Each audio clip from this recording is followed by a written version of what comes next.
안녕하세요. 공학설계 입문 8조의 발표를 맡은 이재희입니다. 저희가 진행한 프로젝트는 블루투스 럭 시스템입니다. 그러면 발표 시작하겠습니다. 목차입니다. 첫 번째로 저희가 어떻게 트리즈를 저희 프로젝트에 적용하였는지에 대해 말씀드릴 예정입니다. 그 다음으로 저희의 아이디어 수정 과정과 전체적인 프로젝트 진행 과정에 대해 말씀드릴 예정입니다. 마지막으로 기존 제품과의 차이점과 한계점 및 제언에 대해 말씀해 드릴 예정입니다. 기존 제품과의 차이점과 한계점 및 제언은 저희 조장님께서 발표를 진행해 주실 예정입니다. 저희는 아이디어 구현 과정 중 수업 시간에 배운 트리즈 방식을 적용해 보았습니다. 저희는 기존 도어락에서 물리적 모순 몇 가지를 찾을 수 있었습니다. 기존의 도어락은 사용자가 직접 버튼을 눌러 잠금을 해제하므로 사용자의 수고가 필요합니다. 하지만 이러한 수고를 덜기 위해 리모컨 같이 별개의 무선 컨트롤러와 연결해서 사용하기에는 보안 문제 및 분실의 위험이 있음을 알게 되었습니다.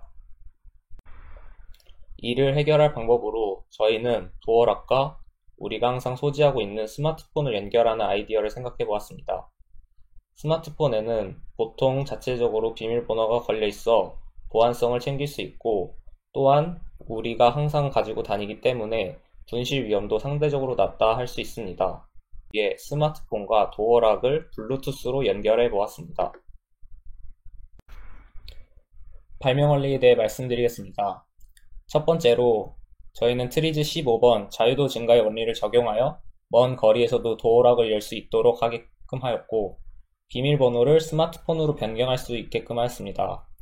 두 번째로 트리즈 19번 주기적 조치의 원리를 적용하여 문을 열고 싶을 때 명령을 보내 잠금을 해제할 수 있게 하였고, 항상 어플이 작동되고 있게 하는 것이 아니라 앱을 열면 작동되게 하여 주기적으로 작동할 수 있게끔 하였습니다.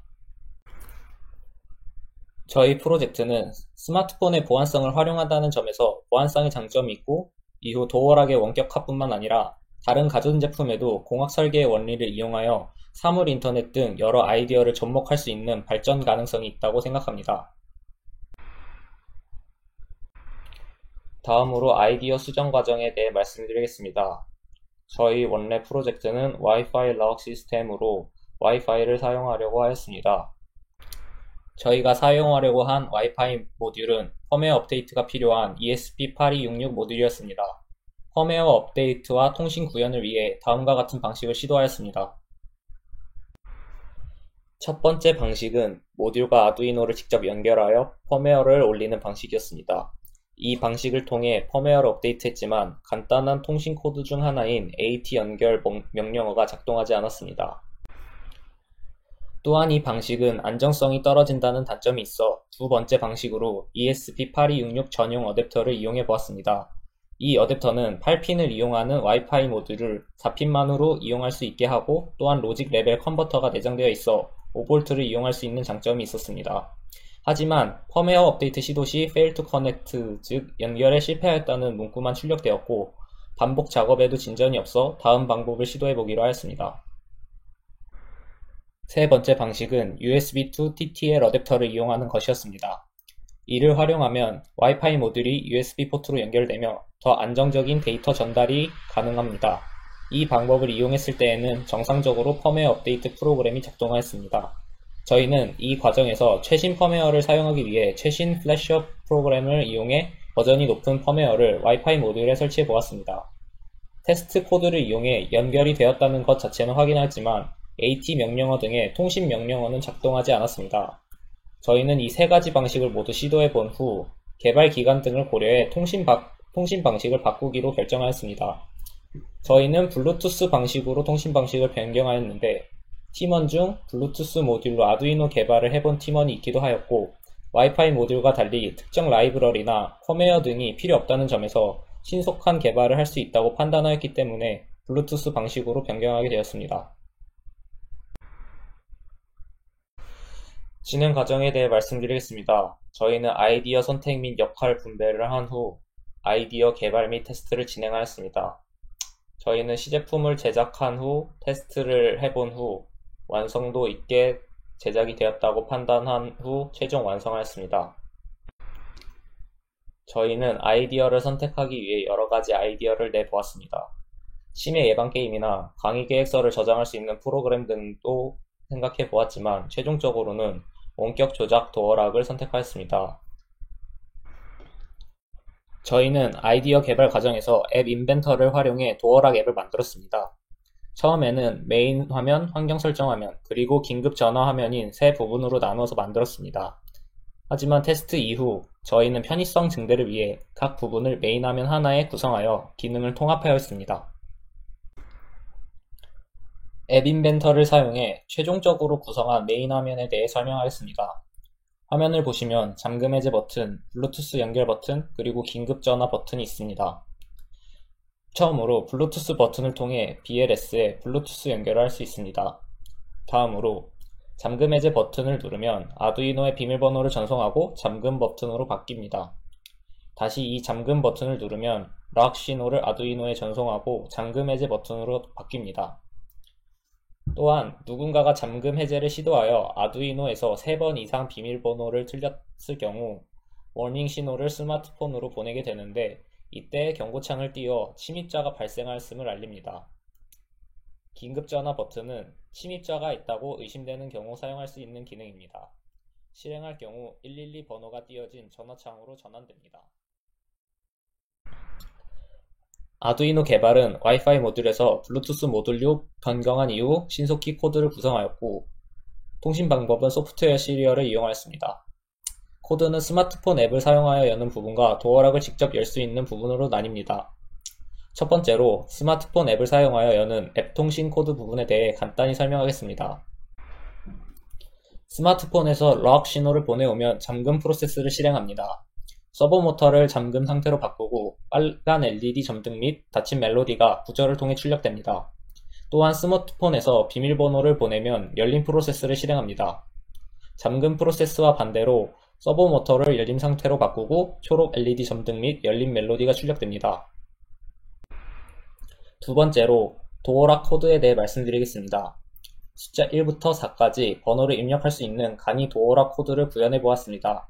숫자 4개의 조합을 통해 비밀번호가 설정값과 동일하면 열린 프로세스를 실행하고 틀리면 잠금 유지 프로세스를 실행합니다.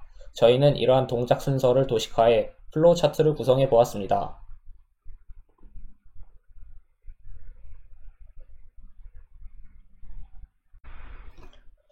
이후 저희는 시제품 제작에 돌입하였습니다. 3D 프린터를 활용해 도어락의 케이스 부분을 만들고 아두이노의 회로 부분을 구성해 보았습니다. 저희는 시제품을 제작해 본 후 여러가지 테스트를 해보았습니다. 근거리 통신 테스트, 원거리 통신 테스트, 그리고 최종 조립 테스트까지 해보았습니다.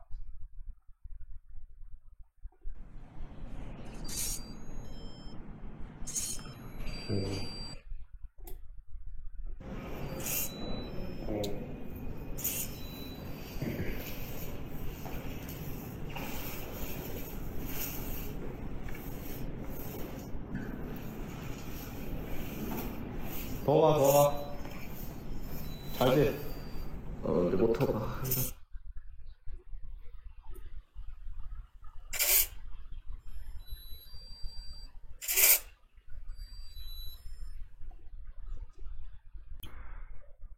저희는 시제품을 활용해 테스트를 진행한 후 도어락을 최종 완성할 수 있었습니다. 저희 도어락의 특징은 원격으로 도어락을 제어할 수 있으며 외부인의 침입을 감지하면 스마트폰으로 알림을 받을 수 있습니다. 또한 알림을 받고 즉각적으로 경찰에 신고를 할 수 있습니다. 다음으로 기존 제품과 차이점에 대해서 말씀을 드리겠습니다. 저희 BLS는 블루투스를 이용하여 원격으로 도어락을 잠금 해제할 수 있다는 점에서 기존의 제품들과 차이점이 있습니다. 아래 보이는 사진은 왼쪽에서부터 NFC, RFID, 그리고 키위 도어락입니다. 먼저 NFC는 스마트폰에 탑재된 NFC 기술을 이용해서 도어락에 접촉을 하면 잠금이 해제되는 방식입니다. 다음으로 RFID와 스마트폰 뒷면에 부착하는 터치톡이라는 액세서리를 접합을 시킨 아이디어 상품입니다. 이는 RFID 방식을 이용해서 도어락에 가까이 대면 잠금이 해제되는 방식입니다. 마지막으로 키위 도어락은 스마트폰으로도 도어락을 제어를 할 수 있도록 한 스타트업의 아이디어 상품입니다. 그래서 저희 BLS는 앞서 말씀드린 NFC 그리고 RFID 방식의 그런 상품들과는 다르게 원격으로도 잠금을 해제할 수 있는 상품을 만들고자 했습니다.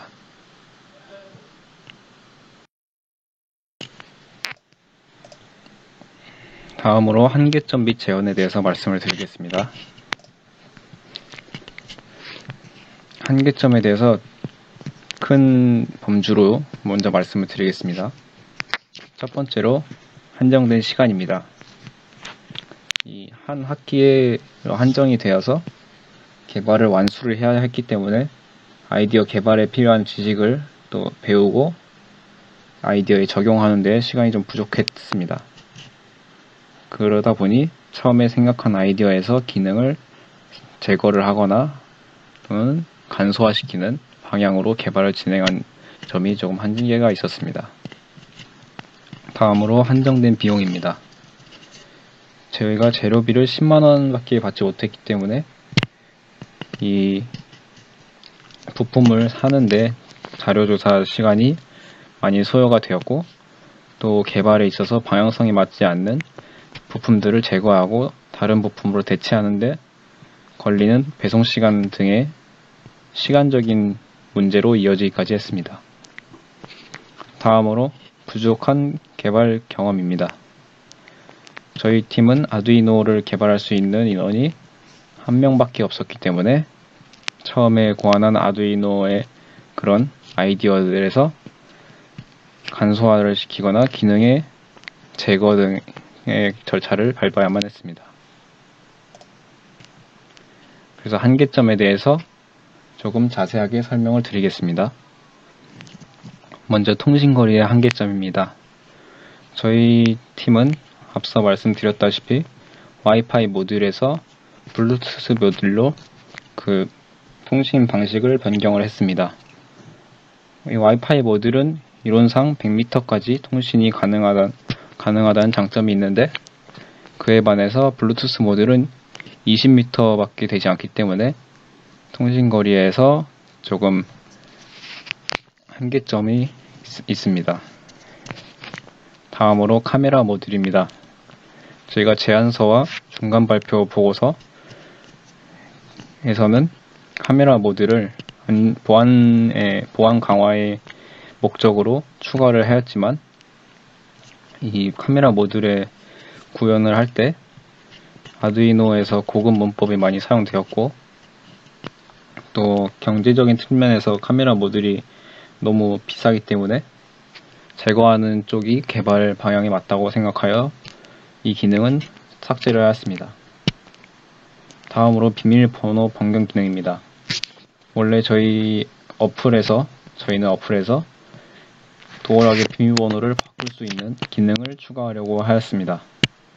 하지만 비밀번호 변경하는 창에 들어갈 때 블루투스가 해제되는 등의 문제점들이 발생을 해서 이 신속한 개발을 위해서 기능을 삭제하게 되었습니다. 감사합니다.